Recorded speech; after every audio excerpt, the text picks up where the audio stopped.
10,000 है, कितने भी हैं, तुम्हारे घर का वो शिवलिंग कभी तुमको दुख नहीं देगा, कभी कष्ट नहीं देगा, कभी तकलीफ नहीं देगा।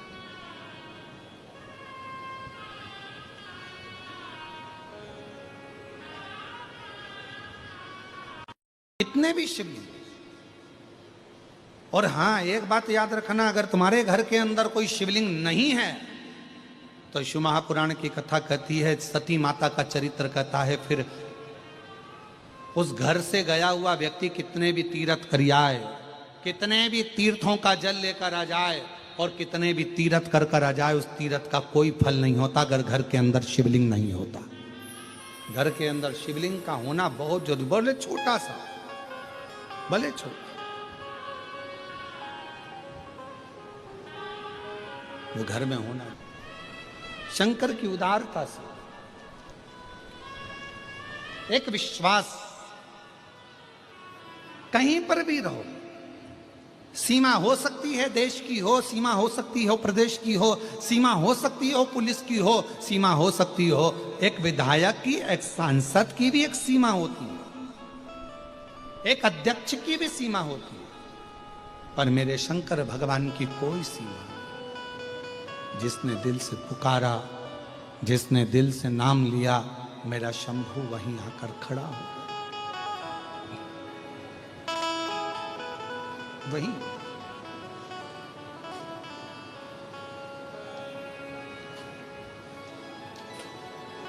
बस उसमें आपका दिखावा नहीं होना चाहिए।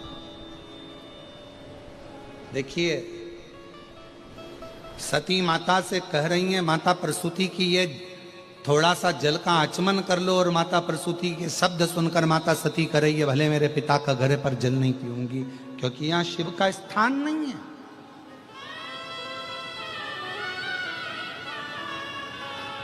जहां शिव नहीं है वहां कोई तीर्थ नहीं है।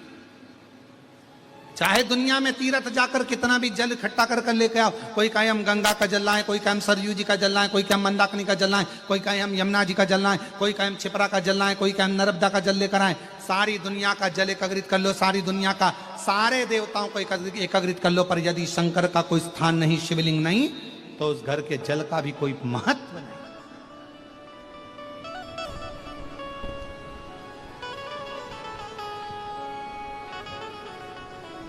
चाय कौन कौन पीता है? हाथ उठाओ जरा, जम के तो उठाओ जरा, हाथ तो उठाओ। चलो ठीक है।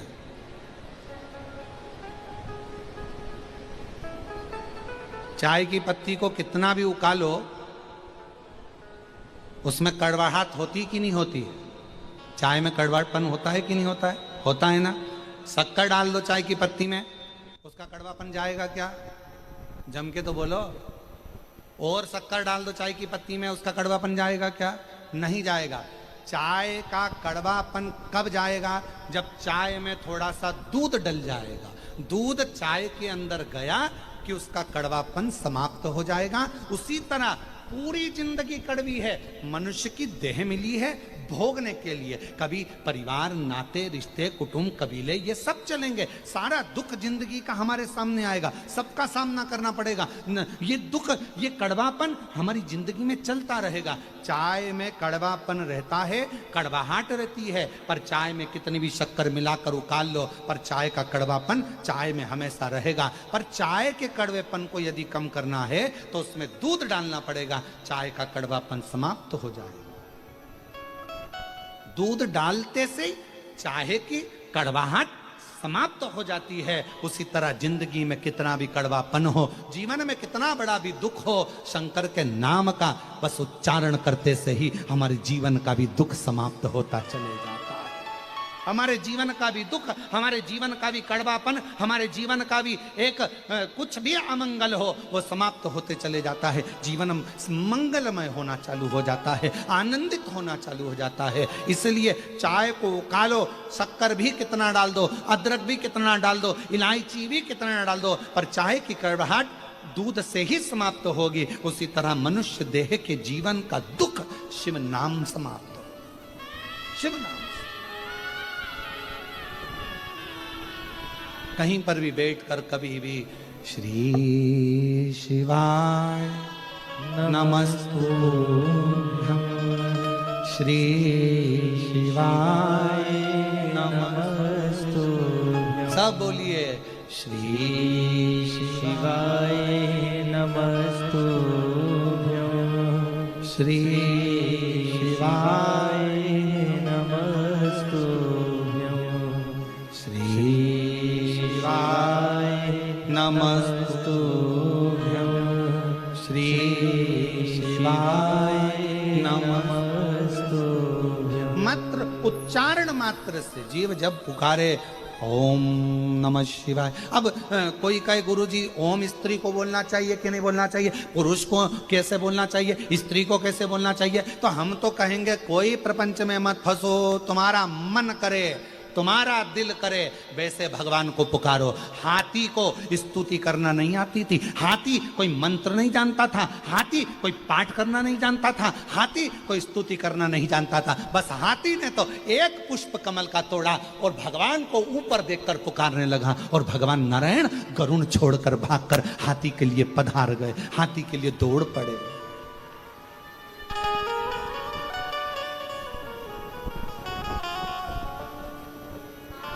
किसको आए?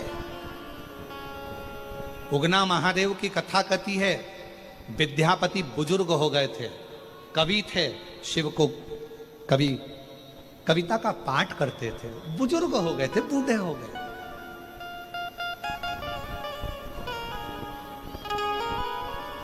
विद्यापति, उगना महादेव की कथा कथी है। विद्यापति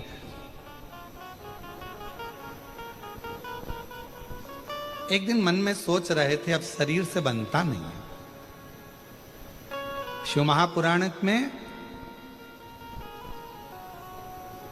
वायव्य संहिता में भगवान तुमरुका जी चंचुला देवी से कहते हैं कि चंचुला सुनो, ब्रह्मा ब्रह्मलोक में रहते हैं, भगवान विष्णु बैकुंठ लोक में रहते हैं, भगवान शंकर मृत्यु लोक के देवता हैं, पृथ्वी के देवता हैं। जब संसार का मनुष्य पृथ्वी के देवता को भगवान देवाधिदेव महादेव के शिवलिंग पर एक लोटा जल चढ़ाता है और जब मनुष्य की गति, मनुष्य का शरीर जब बेकार होता है, पांव से चलते नहीं बनता, हाथ से काम नहीं बनता, नेत्रों से देखते नहीं बनता, कानों से सुनाई नहीं देता, इंद्रियां साथ छोड़ देती है, तब तुमरुका जी चंचुला देवी से कहते हैं कि मृत्यु लोक के देव अधिदेव महादेव को जिसने एक लोटा जल चढ़ाया होता है, वो एक लोटा जल उसके बुढ़ापे में शंकर भगवान उसका हाथ पकड़कर उसका साथ देने के लिए उसके साथ साथ चलते हैं।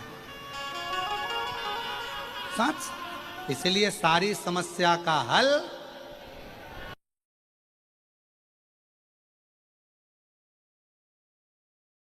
नारा है, श्री शिवाय। एक लोटा जल सारी समस्या का हल।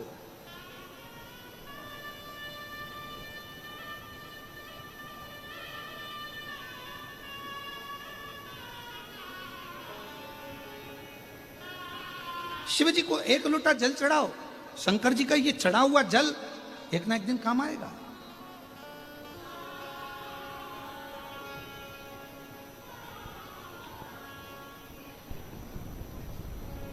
एक प्रसंग आप लोग कभी तुलसी बाबा के चरित्र में पढ़िएगा। वो एक लोटा जल लेकर जाते थे, थोड़ा सा कहीं ना कहीं वो जल ढोलकर चले जाते थे, वो जल भी उनका काम आया।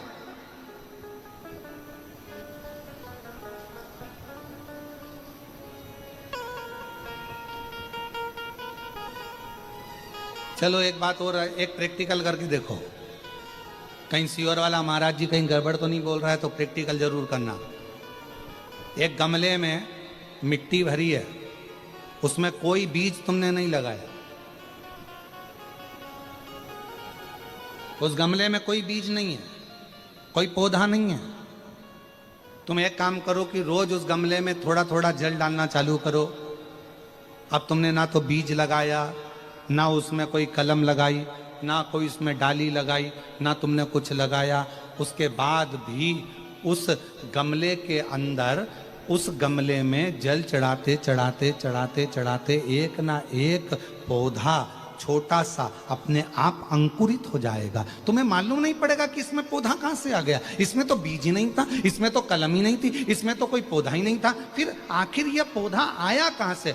केवल जल चढ़ाते रहे। उसी तरह शिव महापुराण की कथा कहती है, आप शंकर जी के मंदिर में नित्य प्रति 1 लोटा जल चढ़ाते रहो। आप शंकर जी के दरवाजे पर रोज जाकर 1 लोटा जल समर्पित करते रहो। एक ना एक दिन तुम्हारे भीतर एक विश्वास का पौधा प्रकट होगा, तुम्हारे घर में एक खुशी का पौधा प्रकट होगा, एक आनंद का पौधा प्रकट होगा, और वो खुशी, वो आनंद आपके जीवन को इतना आनंदित कर देगी कि आप उन्नति की सीढ़ी पर चढ़ते चले जाओ।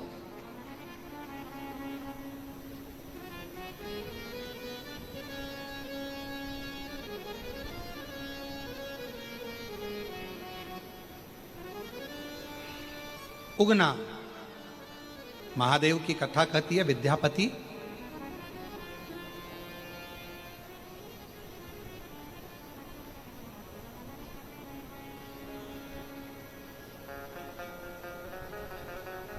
अवस्था डल गई थी तो विद्यापति चल नहीं। अब शिव की कृपा देखिएगा जरा, शंकर भगवान को कथा, भगवान शंकर का भजन करने वाला, शिव का स्मरण करने वाला, शिव को 1 लोटा जल चढ़ाने वाला, शिव कथा श्रवण करने वाले के साथ शिव कैसा साथ देते हैं वो सुनिए। और ये कथा बहुत पुरानी नहीं है, बहुत पुरानी नहीं, यही कलिकाल की कथा है। भारत की भूमि पर एक उगना महादेव का शिवलिंग स्वयंभू प्रकट इसी कलिकाल का, इसी कलयुग का है, कोई दूसरे समय का नहीं है।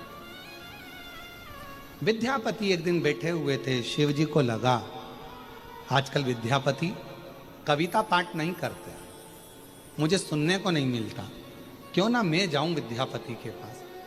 मेरे ओघड़दानी जब जाने लगे तो पार्वती जी ने पूछा कि प्रभु आप कहां जा रहे हो, कहां जा रहे हो प्रभु? और हो के नंदी पैसावार, सुन के भगतों कहां जा रहे हो, किस जगह पर जा रहे हो, पूछा कहां जा रहे हो? शिव जी कुछ बोले। फिर माता पार्वती जी ने पूछा प्रभु आप जा कर रहे हो? शंकर भगवान कुछ नहीं बोले। फिर माता पार्वती जी ने फिर पूछा तो पार्वती जी के शब्द सुनकर शिव जी ने कहा, एक विद्यापति है, बहुत अच्छा कविता का पाठ करता है, जब वो कविता पढ़ता है तो मुझे बड़ा सुनने में आनंद आता है, परंतु अब शरीर उसका ढल गया है, तो मैंने सोचा अब उससे नहीं बनता तो मैं उसकी सेवा करूंगा। शिव जी आप सेवा करोगे? हाँ भोले बाबा आप? हाँ। पार्वती जी ने कहा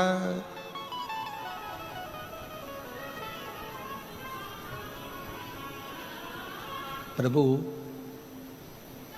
ये तो उल्टी रीति नहीं हो जा रही है, दुनिया के लोग महादेव की सेवा करें ये चल जाएगा, पर महादेव दुनिया के लोगों की सेवा करें ये कहां से चलेगा?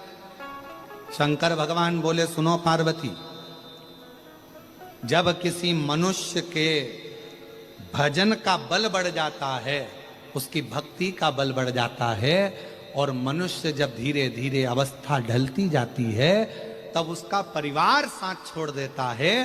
पर शंकर जी कहते हैं पार्वती मैं साथ नहीं छोड़ता, जब सब साथ छोड़ देते हैं तब मैं हाथ पकड़कर उसको आगे बढ़ाकर लेकर जाता हूं।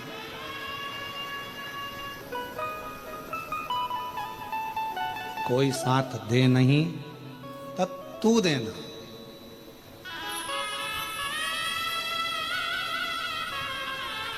जब कोई ना निभाए तब तू निभाना। हे मेरे कालाधिपति महाकाल, मेरे दुख के पल में तू दौड़ कर जरूर आना, दौड़ कर जा।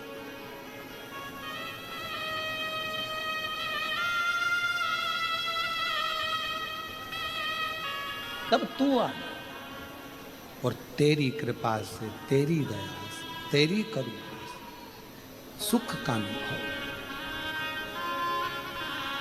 कहे कि ऑपरेशन शीघ्र कराओ, पर विश्वास रखा, सीओर पहुंच गई कुबरेश्वर बाबा के धाम। अभी बोली वो, और फिर निवेदन करूं, दुनिया में जब सब जगह से हार जाओ तब एक बार कुबरेश्वर धाम जरूर जाओ, जरूर। और वहां पहुंचकर बाबा से विनय कर कर रुद्राक्ष लेकर, कंकर शंकर लेकर आई, पूजन करा, जल बेटी को पिलाया। दूसरी बार डॉक्टर से जांच कराई तो मुंह में छाला समाप्त हो गया था, वो छाला फिर था नहीं। डॉक्टर ने कहा सारी रिपोर्ट अच्छी हो गई है, कोई जरूरत नहीं। शिव शिव है, शंभु, विश्वास मूल है, भरोसा। और वो भरोसा आपका आपको अंत समय तक निपटा है, वो विश्वास। कहा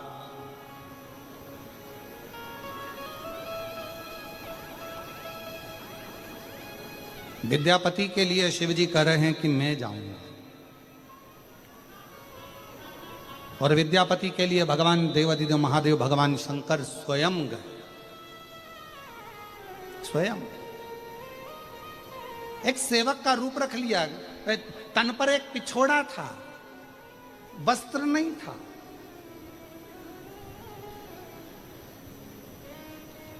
एक लंबी सी चोटी थी मेरे भोले बाबा की, मस्तक पर एक छोटा सा त्रिपुंड लगा हुआ था मेरे शिव जी को,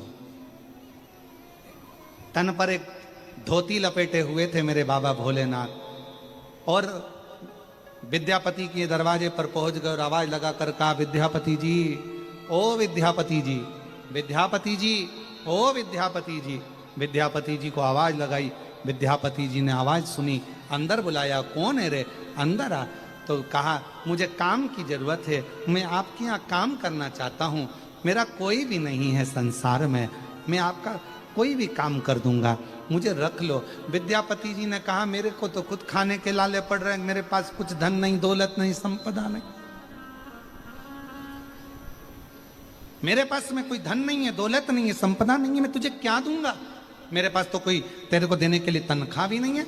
इतने में शंकर भगवान जो एक साधारण से मनुष्य के रूप में थे, कहा मुझे कुछ मत देना, आप तो बस मुझे 2 समय का भोजन दे देना, बहुत है। विद्यापति जी बोले 2 समय का भोजन?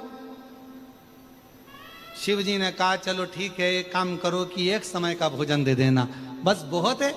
इतने में भगवान शंकर को देखकर विद्यापति के मन में आया, कैसा साधारण सा उगना जैसा बालक है, चलो ठीक है, आज से मैंने तेरा नाम उगना रख दिया है, उगना, चल ठीक है, तू काम करते रहना, तुझे 1 समय का भोजन मिलेगा। अब तो उगना काम में लग गया। विद्यापति जी जब कविता पाठ करते, उगना बैठ जाता, सुनता और काम में लगा रहता। धीरे धीरे धीरे धीरे समय बीता। एक दिन नगर के राजा के यहाँ से सूचना आ गई कि विद्यापति को हमारे घर में आकर कविता का पाठ करना पड़ेगा।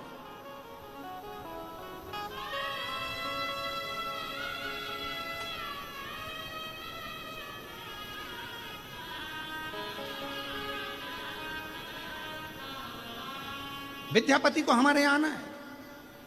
और देखो शिव की जब कृपा होती है ना, जा पर कृपा राम की होई, ता पर कृपा करे सब कोई।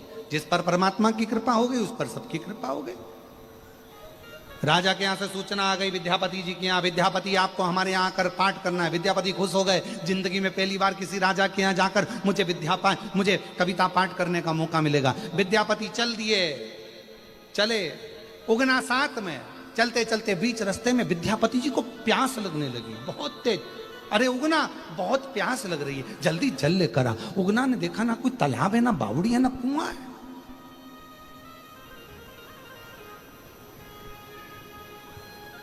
ना तालाब है, ना बावड़ी है, ना कुआं। अब उगना करे पानी कहां से लाऊं, पानी कैसे लाऊं। उगना ने सोचा मेरे स्वामी को भूख लगी है, विद्यापति को भूख लगी है, प्यास लगी है, पानी तो देना पड़ेगा। उगना एक पेड़ की छांव में गए और उन्होंने लगाया, हाथ में लिया एक लोटा, अपनी जटा में से बहा दी गंगा, लोटा भरा और लेकर विद्यापति के पास पहुंच गए। लो स्वामी जी जल लो। जो विद्यापति ने जल पिया, पीते सही उगना से कह दिया ये जल ना तो कुआं का है, ना बावड़ी का है, ना तालाब का है, ना सरोवर का है, ना खड्डे का, ना बारिश का है। अरे उगना सत्य बता, ये जल कौन सा है? उगना ने कहा प्रभु बस मैंने लाकर दे दिया, तुम तो पानी पीने से मतलब रखो। भगवान इतने में विद्यापति बोले तुझे मेरी सौगंध बताना, पानी कहां से लाया? तब मेरे शंकर भगवान ने अपना असली स्वरूप दिखाया, गंगा में से जटा में से जल लेकर आया। ये जल आपको लाकर